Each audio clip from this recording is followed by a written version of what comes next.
Okay, hello everybody, how you doing?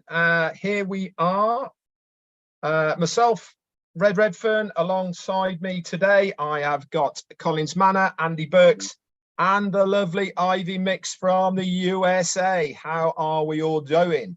And today we are going to be looking at the big one, the one we've all been waiting for, which is OMail. This is the first product that we as founders will be using in the new back office. And it is also probably going to be the first product that any customers will be using as well. So we're going to have a big in-depth look at OMail, see what it's going to do for us. We're going to run through it and we're going to give you as much feedback about this product as possibly we can do. So without further ado, I'm going to share my screen. So just wait one moment, please.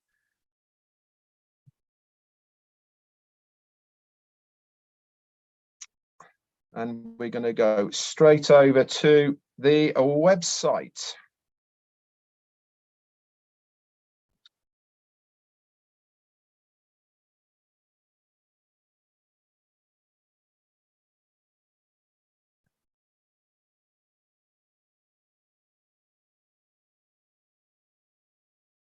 Just bear with me.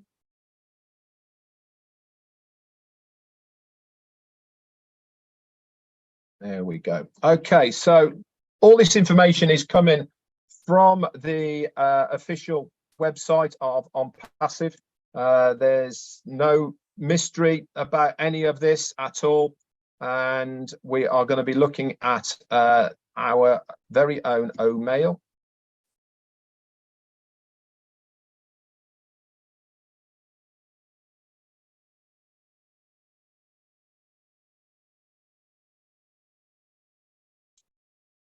So then, before we start looking at the technical side of OMail, what we want to do is we're going to have a little bit of an overview, so know more about OMail. OMail is a web email platform created by ONPASSIVE. The platform enables the user to exchange communication and gives them a unique experience of communicating effortlessly. OMail has various features that make it the best email platform and prove to be a significant competitor in the global market. And we all know that there is many to choose from at the moment, but OMail really does stand head and shoulders above the rest. And we're going to get into all that techie bits and pieces with the panel here today. It has AI technology in the domain-based OMail and has intelligent features like ultimate storage, online and offline calendars, integration and email synchronization across multiple devices, import contacts and addresses from existing email addresses to the name a few from the platter of various features and offered by the email platform. Moreover, OMail users are given many options to create an email, customize it according to their preferences, enable notifications across multiple devices, schedule emails, and a lot more. OMail strives to provide the best experience to its users by providing them with the latest updates in the email platform, creating existing and long-term relationships with the users. And as we well know, this is actually a very important part of what ONPASSIVE is doing as a whole, okay, is to make sure we have that retention of the customer base. So OMail is skillfully designed and universal web mail for business, capable of managing an ultimate number of mail accounts from various providers, allowing for smart push notifications and group emailing while enabling personalization across multiple email accounts. So it really is not just for the personal user, it is also for business users as well. OMail comes with a wide range of visual and technical features, swipe actions and menus, action bars and buttons, colors and themes. As a next-gen mailing tool, it delivers robust capabilities to your team.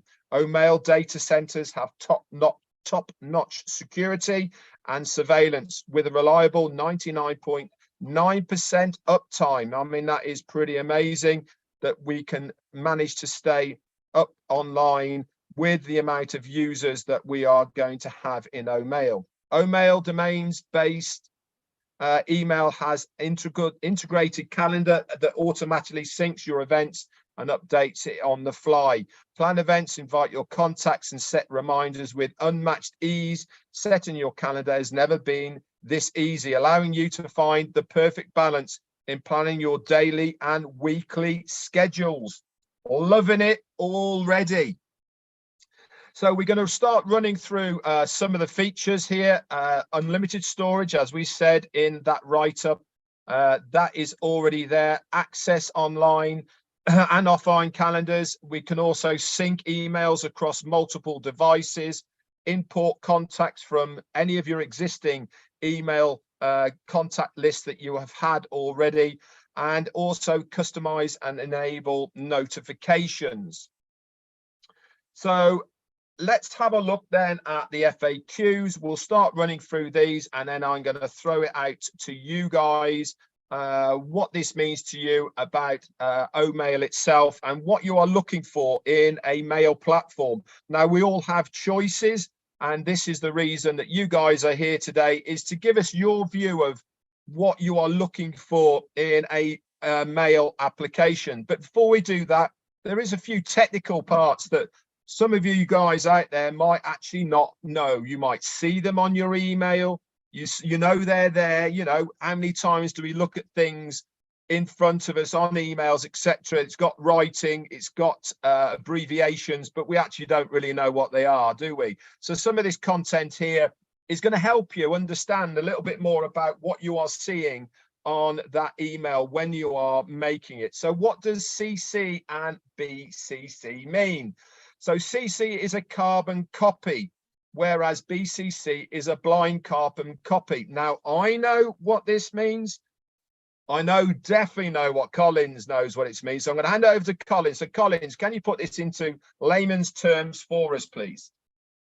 Yes, right. Just thank you very much for giving me the opportunity to come again and to discuss about OMail. Yeah, we're talking about CC and BCC, which is the carbon copy, which stands for CC. And just for instance, so if I send an email in a layman term, I said, okay, I want to send this email to Red, which is the recipient. I said, okay, all right, I want to copy Andy Berg, which is CC. What will happen? Red will see that I've sent this email as well, copy Andy Berg to that email. So it gives you that visualization that this email has also been sent to XYZ. So Red, who is the recipient, will see, and most companies use that because sometimes you send it and you said, okay, I want multiple users to see that, understand that I've sent this email to this particular person. Now, when you talk about BCC, it's blind copy. So if I send, for instance, the email to Red, and I don't want Red to see that I've sent this email to Andy, I can select BCC, which is a blind carbon copy of that email. So Andy will know that, okay, yes, I've sent this email, but two of them will not really recognize that this email went to this. The recipient will not even see that the email went to this particular person. Okay, thanks very much, Collins. We're going to move on now. We've had that explanation on that. So is email secure? Security nowadays in the internet space is really one of our main concerns. How many times do we hear about hacking and scamming and all these types of terminology? So one of the main things that people are looking for is security, and more especially for your emails. So is email secure? The security encryption of your email will depend on the email service provider that you use. Now, I can tell you that the OMail is our very, very own mail. Okay, it's not a third party. It is not one that's been farmed out. It is through our very own servers. So the security part of what OMail has within itself, not only is the encryption of the email secure, but also how it is delivered is very, very secure. Now, some providers like Proton Mail use end-to-end encryption, which means only you and the recipient can read the contents of an email. Now, before I go over to Andy Burke's, Ivy, now you're a user of emails. I presume that you have got your own email at the moment.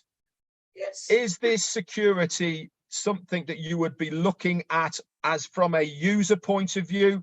You use your own email at the moment, you might be happy with it, what it features or the rest of it. But obviously, if something new comes along, is this going to be an important factor for you as a user to look at if it is going to be more secure than the existing one that you are using? Yes, it would be very important to me because I've had situations where I've been hacked through an email, and it's really, in fact, that's one of the most important things I'll be looking for the security, more than anything else. The security is so important. Thanks very much, Ivy. I mean, it is so important nowadays, isn't it? I mean, we hear these stories, but from a business point of view, Andy, I suppose security is really right high up there on their agenda.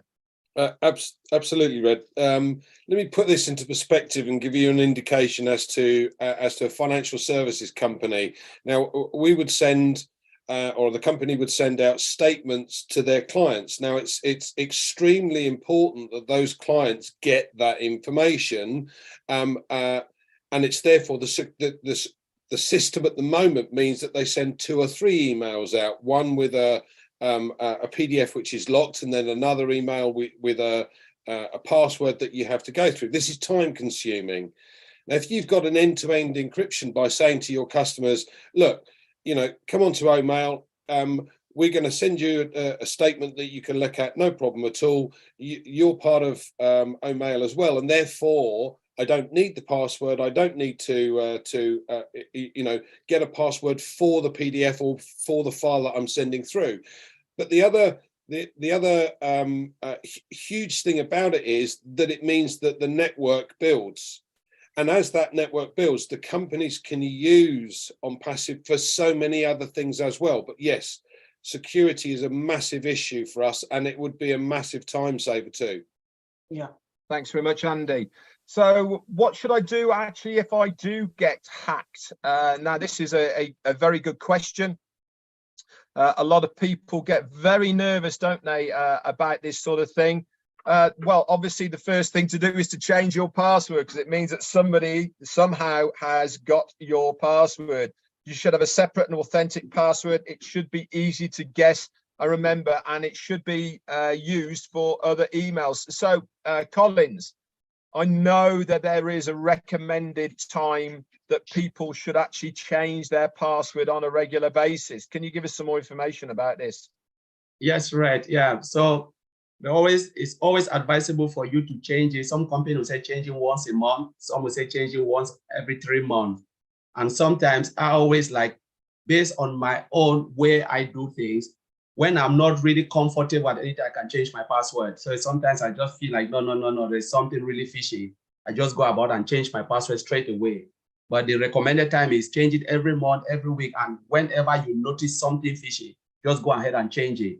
Some company will even prompt you and just ask you to reset your password. Some will give you every month, or after every 3 months, they will ask you for a password reset, which is a good thing. It's just for security reasons.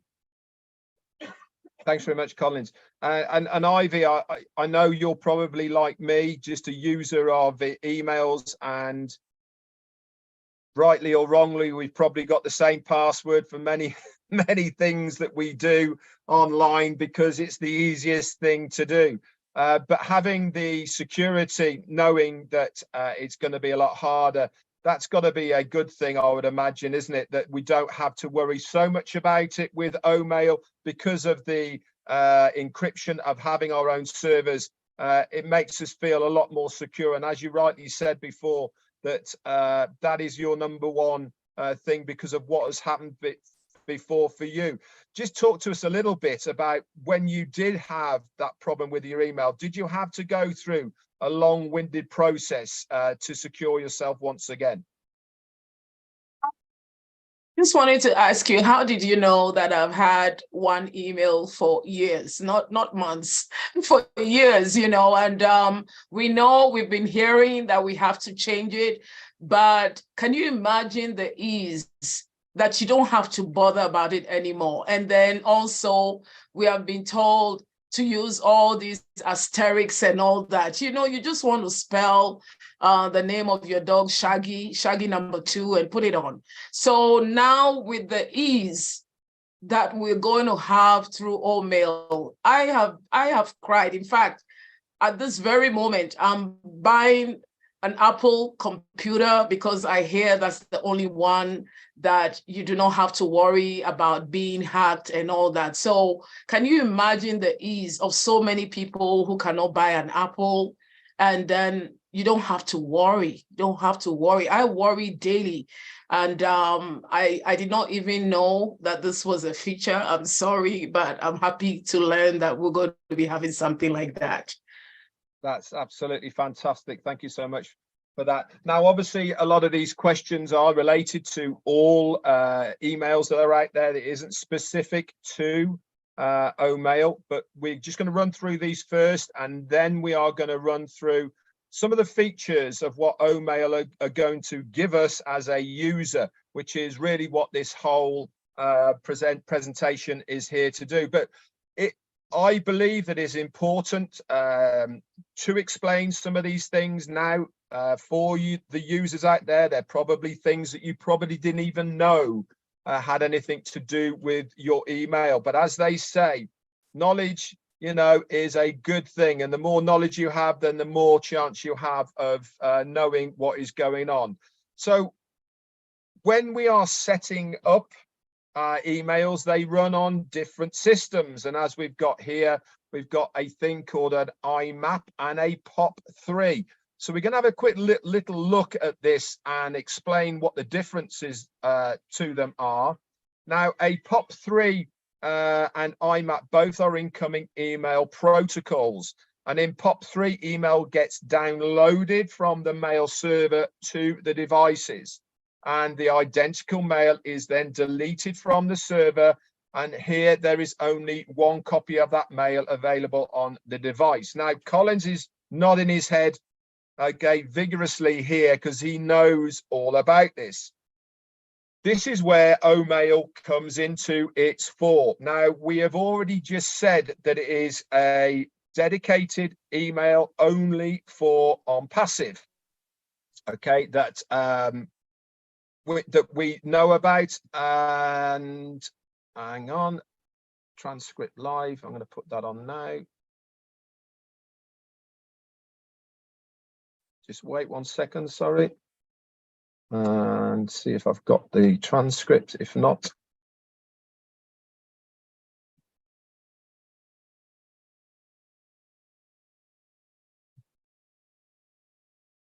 sorry about this, guys. I'm trying to work out how to put the transcript on.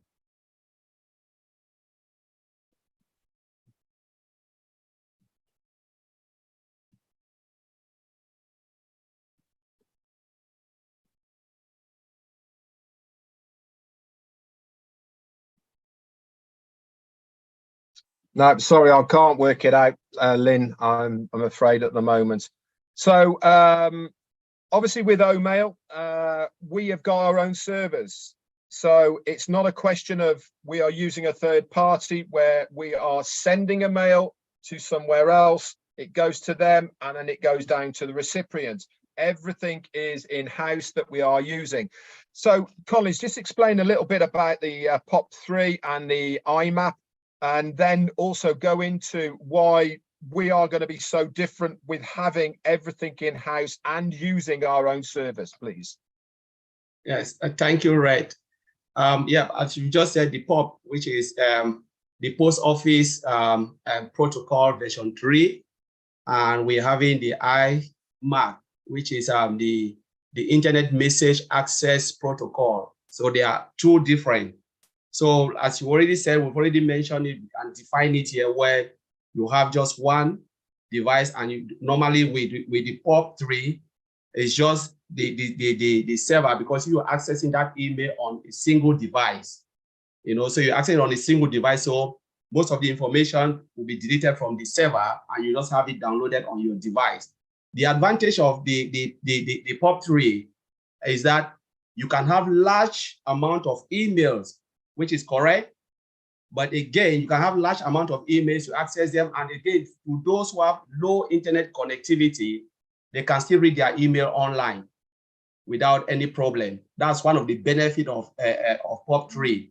But with iMac, you can access that email on multiple devices. So with that, the email is still stored in the server, but you can access on your mobile phone, you can access on your tablet or any other devices. But as Red said, we already have in-house server and everything.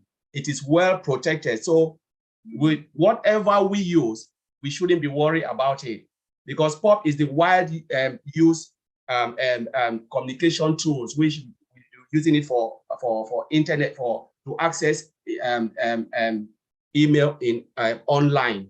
But again, when we look at the server and everything, because we have our server, which is well protected, driven by AI, and we have all our database all encrypted, both are still very, very good. It just depends on the two devices and which one you are using.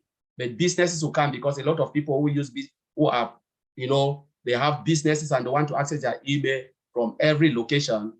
All of them are still good. Both services are still good. And I believe we have both, which is good for us. Thanks very much.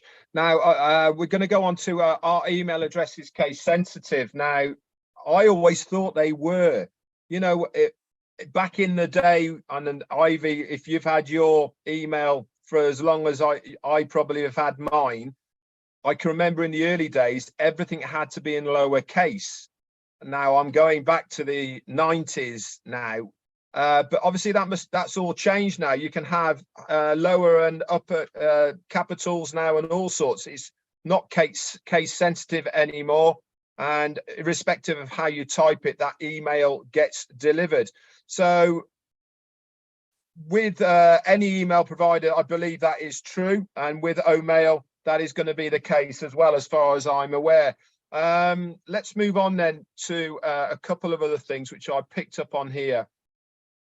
As far as our email of OMail is concerned here. Spam. Now, why do some emails go to spam? And the main reasons emails go to spam is that the message may contain several links or many receivers in that BCC section that we talked about earlier. Now, spam is a huge problem with everyone's email. I don't know about you guys, but certainly I spend a couple of minutes every single day deleting some sort of spam out of my email folders. Now, Andy, from a business point of view, if you were offered a mailing system that was completely spam free, would that be something that would interest a business? Oh, absolutely, Red. When you have an in-house server for the email system that you get, as soon as it's linked to something that you've requested from somewhere, all of a sudden you're inundated with spam. And most of the companies that I've worked for don't have a spam box as such in their email system, but we still get lots and lots of emails that you've got to try and trawl through and work out which is which and get rid of the ones that aren't, and then somehow find a way to block them from ever coming again, because you wake up in the morning and there's 600 emails, 400 of which are nothing to do with you. So absolutely, it's a time saver for a start. Thanks very much. And Ivy, for you as well, you're a user, a personal user, the same as I am, of emails. Do you get a lot of spam into your existing ones at the moment? And if you were offered another mail provider that can guarantee to be spam free, would this interest you? Absolutely, I'll run for it, because now even when you block the spam, you find out that I don't know how they find another address or another way to send you another message. So it's nonstop. So it's very, very essential that I do not get any spam in my email. Fantastic. And let's expand on this a little bit, because it is a very good subject as far as the user is concerned about what they are looking for in a email provider. And Omail really is knocking this out the park. Omail will guarantee to be spam free. Now you're probably thinking, how can they guarantee it to be spam free?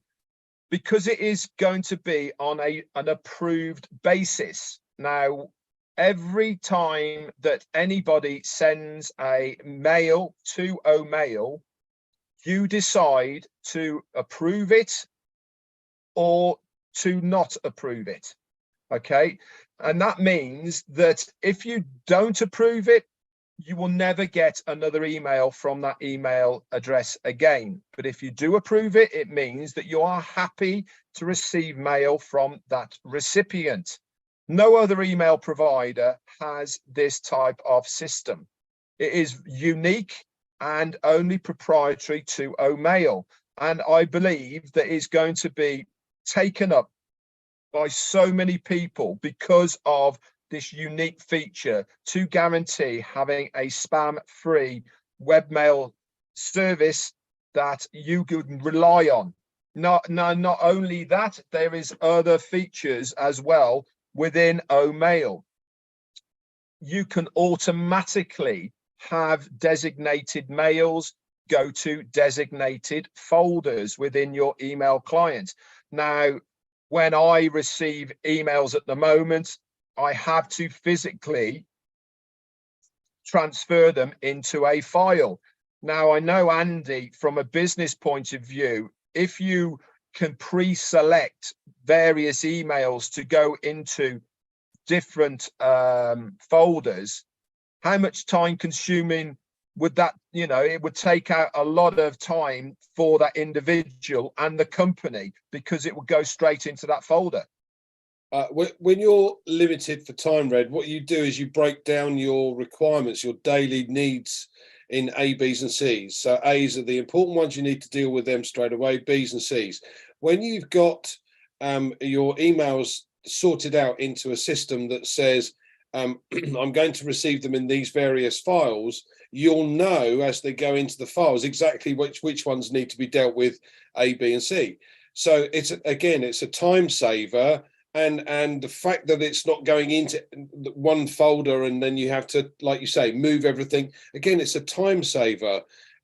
We spend so much time wasted running around dealing with emails and telephone calls, and half the time it's wasted time purely from the point of view that it was not necessary. So if we're able to split these things into the relevant areas that we want them to go straight away, oh my God. Fantastic. Okay, thanks very much for that, Andy. Now, there's also another feature as well that Omail is got within the files section, which we're talking about now, that is password locked. How good is that for security? Not only are we saying we have one of the most secure mail providers out there, but we're also saying that you can actually have a recipient going straight into a locked file. Now you're probably thinking, well, why would I need that? And mainly the main reason for that is every single place that you work or in your family, there is prying eyes. And if you have sensitive information that you want to be secured, that people can't read it, for instance, if you leave your device and it's still open, they can go to there, then you can have that email from your bank, for instance, from your job or where it means goes directly straight into a locked file. Now, before I go to Collins, Ivy, if you had one of these folders that is locked and you wanted to set it up to receive emails directly from your bank or from your employee that nobody else could get into it, That's got to be a lot of peace of mind, doesn't it? It will be. It's amazing. I didn't know. Now I'm getting more interested because I've had those kind of issues. So I would really like that.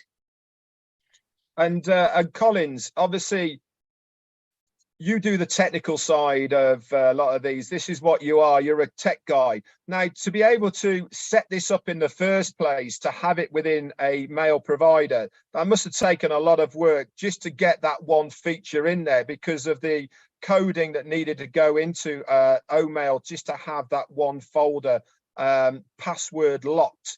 You know, these guys, they know what they're doing, don't they? Really, yeah. Right, that is really true. It's really, you know, a lot of work going through because you need to take into consideration other functionality before you build it.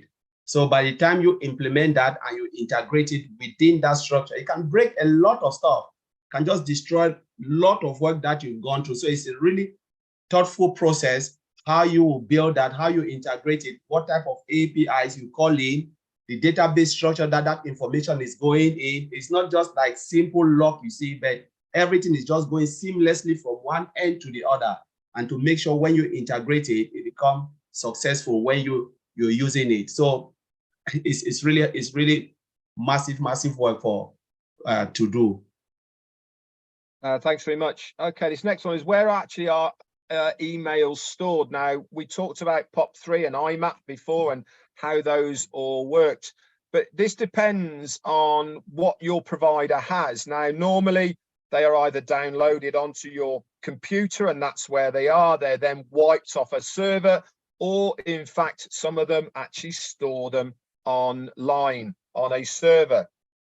So what does OMail do to make it stand out from the crowd? Like we've said before, with OMail, we have our own dedicated service in-house. This means that they are not, nobody else are using those servers. We haven't subbed them out or anything like that. They are dedicated servers just for OMail and ONPASSIVE. It also means that the only way that people can access their OMails is to be a member of ONPASSIVE. It is a requirement. And why is this a requirement? Because we want to guarantee that every single person that uses OMail is a real person. Now, this brings me on to the next part of what I wanted to talk about with OMail with you guys. Knowing that anybody who sends anything from OMail, so it's omail.ai, and you receive it from omail.ai, it's comforting to know that that is a real person that has been verified by ONPASSIVE, that they are not a bot, they are not a spammer, they are not a hacker or anything like that, that they are a bona fide and real person. Now, I'm going to first go to Andy Burks and then over to Ivy. But Andy, from a business point of view, knowing that you are receiving something from a person who says who they are, this has got to add a lot of weight to you who is sending that and the company who is receiving it, knowing that it is who it is without them having to go through this verification process time and time again that you seem to have so many times. Every time you pick up a phone, you have to verify yourselves. But if that pre-verification is done because you are happy to receive that email from that person, again, we're talking time, aren't we? Not only that, the security element is phenomenal, Red, because as I mentioned before, if you're sending files through to clients and those clients are part of OMail as well, you've got a company sending it direct to the client knows full well where it's come from and that it is secure, and he can open it or put it into his lockbox and know that nobody else has got access to it, and he's the only one that can have a look at that information. That's a phenomenal part of security for any business. But when it comes to financial services, you're so limited to what you can and can't send through on an email to a client. But if you're both on OMail, you can send through whatever you like. So it's not just time saving. Thanks very much, Andy. And before we move off this subject as well, I want to talk about actually sending files and data with OMail compared to other ones. But for Ivy as well, having this security blanket of knowing that it's a real person who is sending that email to you in the first place, that's got to add a little bit of comforting to you as a consumer, knowing that anything that comes from omail.ai is a real person.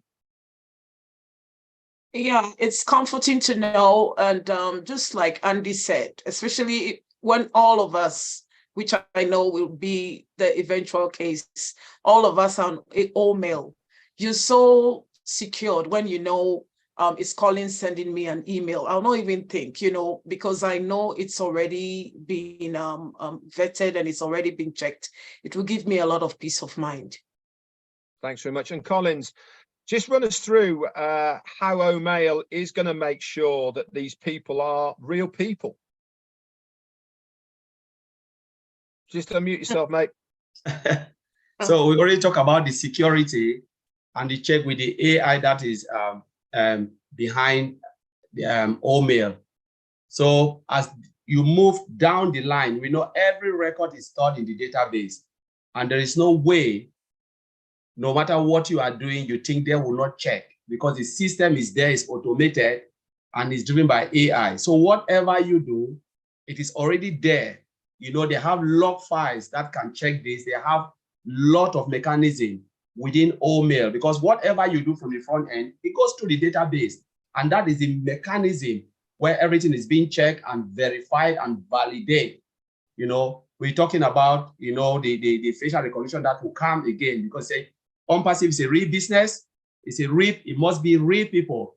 So all of those checks are already there. A lot of them we don't even know about, but you can't escape it, because there's level of security, right up to the data center.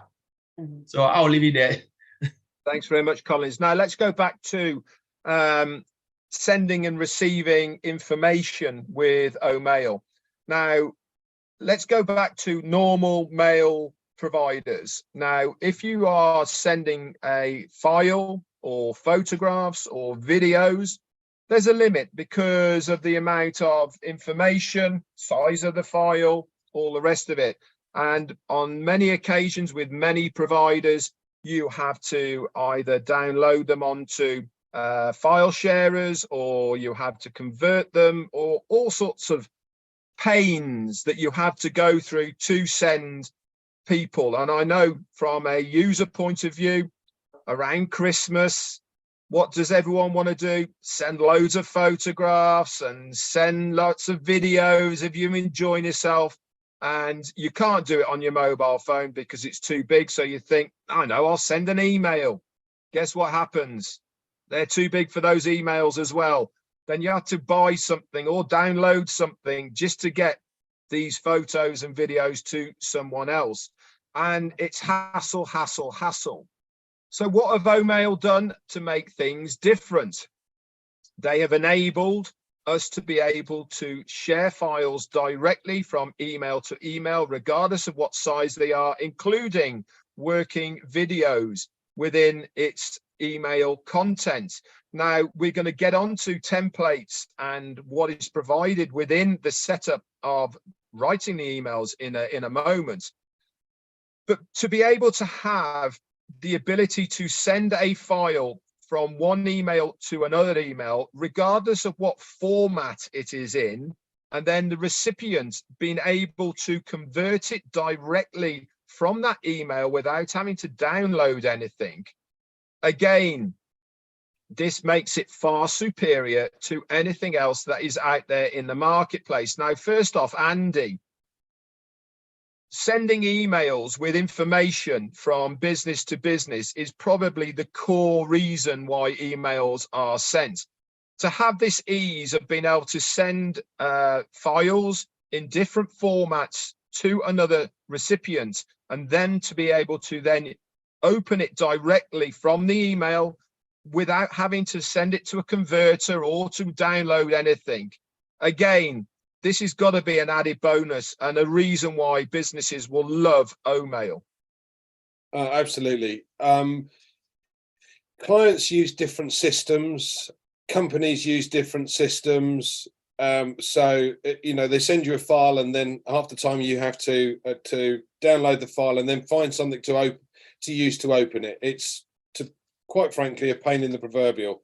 But more importantly, when you're sending information to a client, you have to send maybe 2 or 3 different emails because the file sizes that you're trying to send are way too big. And you don't want to use a Dropbox or a mail drop service because at the end of the day, the files are meant for the client. The security becomes an issue. So you're sending, you know, 2, 3, 4, even 10 emails to one person with little snippets of file so that you can send them and they don't have to then have this issue with, oh, it's too big, it's got to go into mail. So yeah, absolutely. Yeah. And the system being able to then convert each file into something you've got on your computer without having to download it, even better. Absolutely. Fantastic. And Ivy, from a user's point of view, sending Auntie Tracy all your videos at Christmas and pictures on one email, that's got to be user-friendly, hasn't it? It's user-friendly. Even a basic thing at times like a driver's license. I've had times when I could not upload it because of either the person could not open it, and it's going to be the most user-friendly thing at this time of the year and forever anyway. Yeah, absolutely right. I mean, you know, we are running through the bits of what OMail can do here for you guys out there, and running through what mail in general can do, and really trying to differentiate why OMail is going to be such a game changer. Now, you know, we know all the major players of mail providers out there, but they're all very, very samey. Yes, Proton Mail is end-to-end encrypted, and that does stack it against the rest of it. But again, with that, you have to pay. You know, you get to a certain amount, you have to then pay for more addresses. One beauty about OMail that we failed to mention right at the beginning is this service for users is absolutely free. 0. It's not going to be spammed with adverts. It's not going to be anything like that. It is a free service that is given to its users by ONPASSIVE. If you are in the ecosystem of ONPASSIVE, you will have free use of this OMail service. So not only is it head and shoulders above many of its competitors because of what the functionality of it can do, but also it is completely free, guys.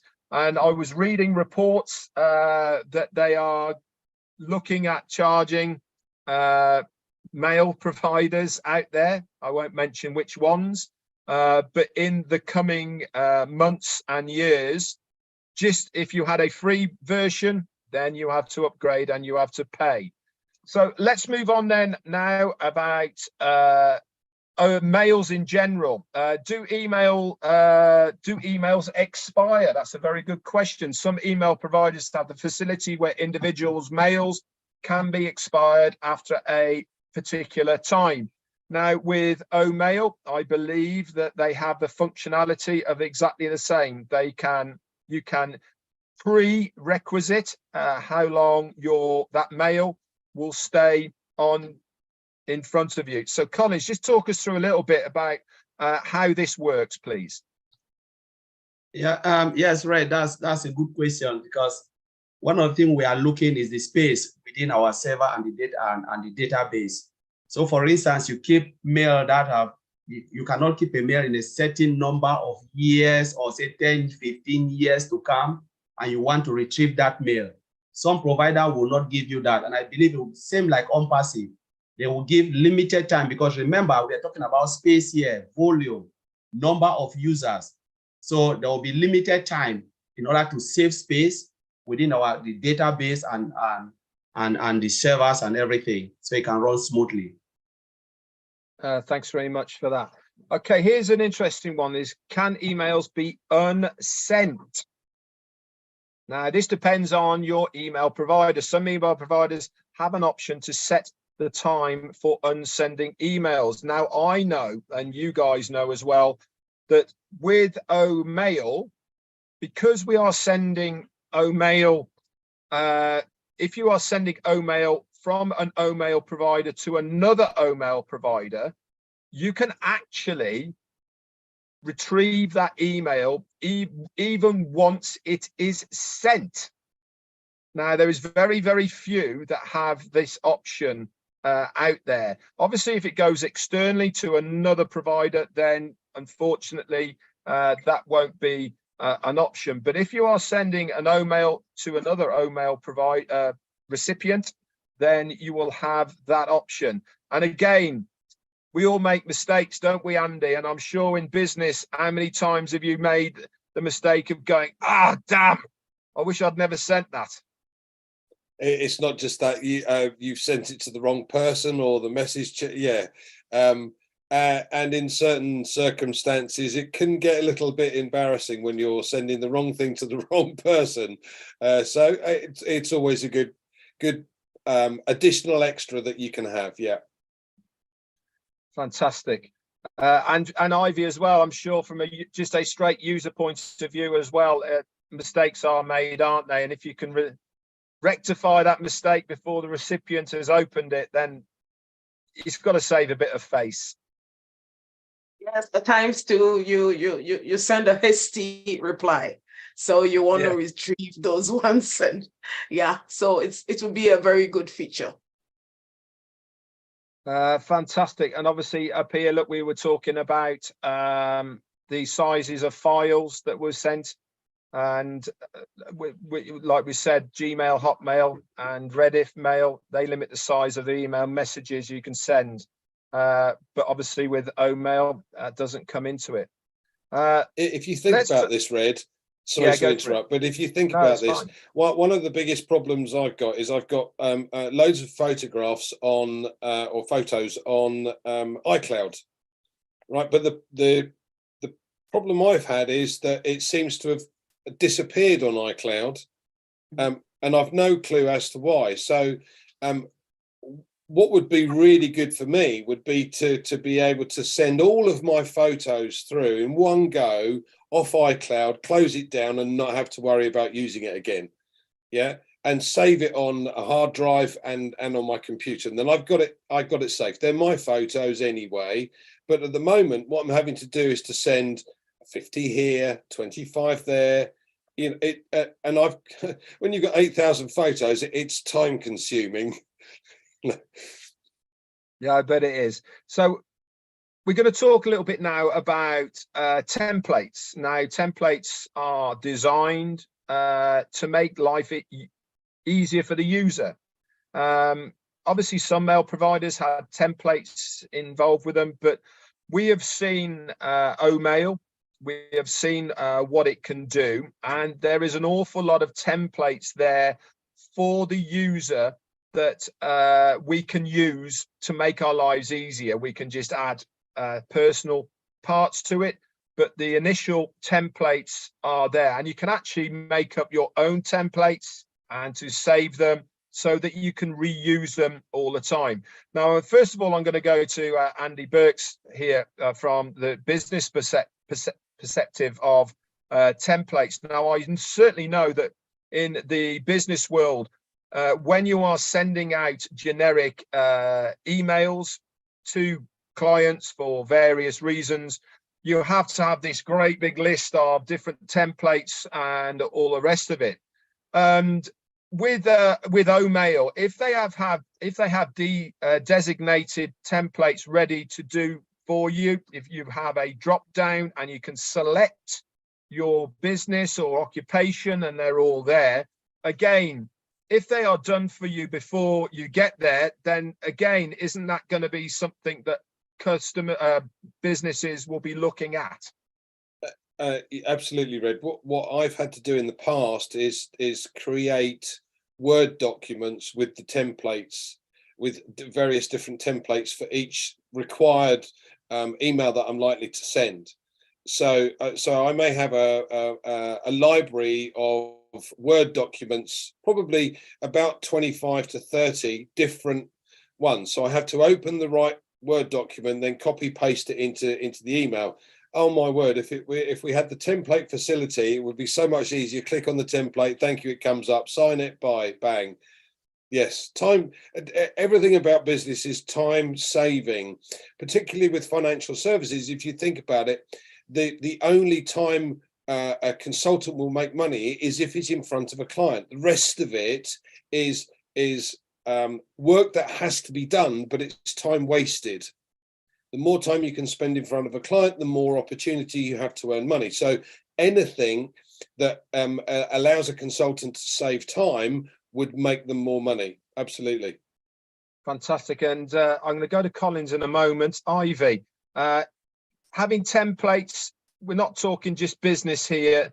They have happy birthday templates. They have congratulations templates with all of the moving bits and pieces already done for you.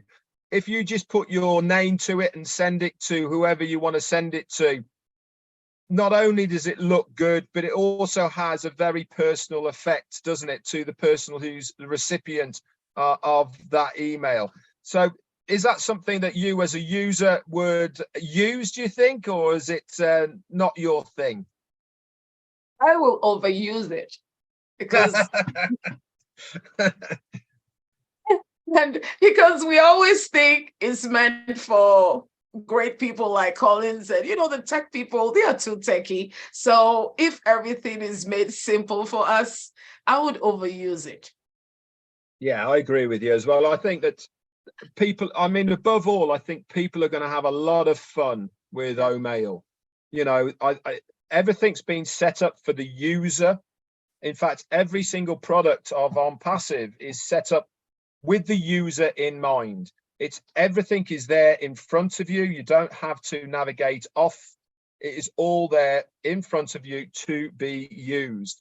And I believe that when we get hold of OMail and it's available to the customer as well as us as well, we are going to have so much fun with it. It really is going to be great to see it. But it's not just stopping there, is it, Collins? Even though we know what OMail can do for us right now, we know the features, we know how it's all going to work. The tech guys who have designed OMail, they're not going to just stop there, are they? They're going to continue. Yes, right. That's true, because we're talking about technology, because technology evolves every time new things are happening, and they will never stop. Because again, what we will see now, the OMail we will use now, give it 1 year, you will not even believe the OMail you are saying, because a lot of features will be added, a lot of things will be happening, and it will just make our lives so easy, especially the users, the life so easy in a way that we'll even imagine. So they will never stop, because when they stop, what would they be doing in Hyderabad? You just have to keep on improving, bringing new functionality, integrating them, whatever it takes and whatever the user wants, they will do it within OMail and other products. Fantastic. Now, here's a fantastic feature that OMail will have as well. And I know myself definitely will be overusing this one, is how to enable automatic spell checking. Now, with OMail, you'll be able to go into the options tabs and then click always check spelling before sending. Now, I have had to download grammar and spell checks onto my computer so that it does this for me, but it's actually not part of the mail provider. But having this ability for the mail to check the spelling and grammar before it gets sent, it's certainly going to give the right impressions, and impressions count in business, don't they, Andy? First impressions are lasting impressions, Red. So at the end of the day, if you don't make the right first impression, your business is dead before you start. And the number of times I've received emails that are with misspellings, I can't tell you. And it doesn't look good when you're trying to be professional, especially in front of a new client. Absolutely. And Ivy, from a personal point of view, you know, general users aren't necessarily good spellers, good at grammar and all the rest of it. But if you have an automated AI device working in the background just for you to make you look really good before you send that email off, that's got to be a winner. It's definitely going to be. Can you imagine one day my own name? I put two V's. I didn't see, it was a quick one. I was so embarrassed, and I wish there was a spell check just for my name. So I think that all of us would agree with it, that we don't know how to spell. We've been out of school for so long, and some words, you know, just the I and the E's, we get mixed up with it at times. So if we have the spell check, it will be really good. Fantastic. Now it also doesn't help if you're dyslexic. This is also very true, mate. Yeah. So we're going to go on to the last topic then before we wrap this one up on OMail. And we're going to look at how to search for text within a message. But I'm going to expand on this as well about searching within your email as well.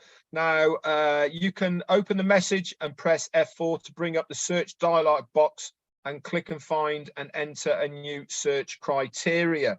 Now, we know with OMail, for instance, that it has full search capabilities within your own email client.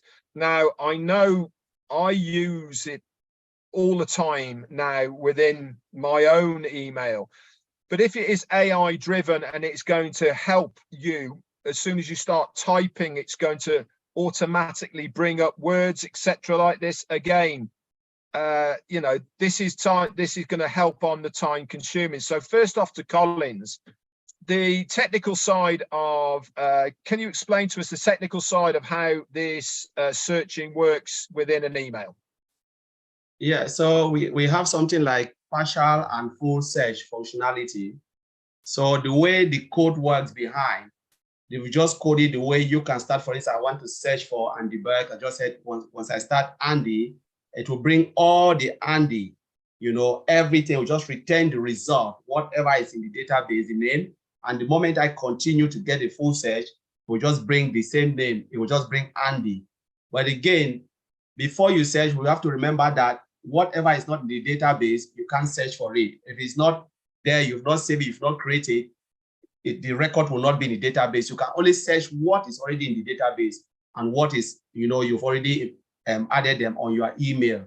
And that's as simple as that, the way I can explain it. Fantastic. It all sounds way above my pay grade. I have no idea. All I want to know is if I am looking for something in my email, I go to that search box and I put it in and it pops up. Ivy, you must have had used this function before on your own emails.